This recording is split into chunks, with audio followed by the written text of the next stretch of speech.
அண்ணன் திருமாண்ணன் அவர் மேல எங்களுக்கு அன்பு இருக்கு, மரியாதை இருக்கு. நான் அப்பயே சொன்னேன், இவங்க எல்லாம் ஏமாத்துவாங்க, இவங்க நம்பாதீங்கன்னு. இப்படி சொன்னதுக்காக என்ன கட்சி விட்டு தூக்குனாங்க, அதை விட்டுருங்க, அது பிரச்சனை இல்ல. அப்ப திமுக இல்ல நம்ம பிஜேபி எதுக்காக எப்பயுமே முதலமைச்சர் ஸ்டாலின் ஒண்ணு சொல்லுவாரு, நம்ம எல்லாம் சீட்டு கூட்டணி கிடையாது, நம்ம எல்லாம் ஒரு கொள்கைக்கான கூட்டணி. ஏன் கொள்கைக்கான கூட்டணின்னா கூட இருக்க உங்களுக்கு சீட்டு கொடுக்க கூடாதா? இன்னைக்கு காலையில பதிவு பண்றாரு அண்ணன் திருமாண்ணன், எவ்வளவு வழியோட பதிவு பண்ணுவாரு. வளரக்கூடாது என்று நினைக்கிறார்கள், போராடி தொகுதிகளை பெற வேண்டும், போராடி நிதியை திரட்ட வேண்டும், நெருக்கடிகளுக்கு இடையில் போராடி வேட்பாளர்களை தேர்வு செய்ய வேண்டும் என்ற பணி சுமைகள் எனக்கு ஏராளமாக உள்ளன. இந்த அரசியல் களமும் சமூக சூழலும் நமக்கு சாதகமாக இல்லை.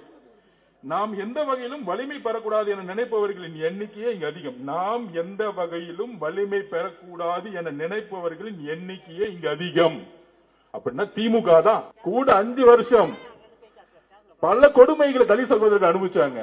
ஆனால் கடைசியா 5 தொகுதிக்கு மேல கிடையாது, 6 தொகுதிக்கு மேல கிடையாது. இருந்தா இருங்க, இல்லன்னா போங்க.